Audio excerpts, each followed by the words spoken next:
I believe we need a 3-act structure. Like any good film, any good script, any good narrative, you have the setup, you have the conflict, and you have the resolution. Now, what I've always had in many of my programs is the setup and the conflict, and they've never given me the resolution. So I've stayed in that place and I've not progressed. And that's the problem with a lot of recovery programs, I think. So the setup is seeing the substance for what it is, removing all the brainwashing and conditioning, of which there is a lot. So it has no value. So you're not fighting for it. You don't want it. You actively, I walk past the alcohol aisle now, instead of going, when I walk past it like I can't have it, it's like I don't see it anymore. You know how we see the world in terms of what we want, right? And what we desire and where we put our focus and where we put our energy. So do you remember way back when, and I'm talking for me way back when, you were learning to drive and you wanted a car and you just saw cars everywhere, or there was a particular car that you wanted, you would just see that car everywhere. It's the same, I think, with people who are trying for a baby. They just suddenly see babies and prams and buggies everywhere and people able to do the thing that they can't. So we're very selective with what we see. And if we come from a place of deprivation, we'll just see basically the boozy world that is on offer out there. We won't see anything else in between. So you have to remove the value of the substance just to take that out of our sightline. So we're not gunning for it. We're not looking for it.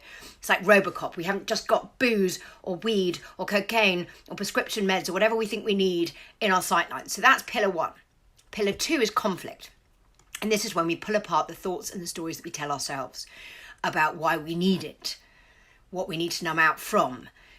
I believed I needed it for confidence. I believe lots of different reasons why I needed alcohol. And what we do is we create a case that we would take to court, and we only look for evidence to support our theory. It's called conscious bias.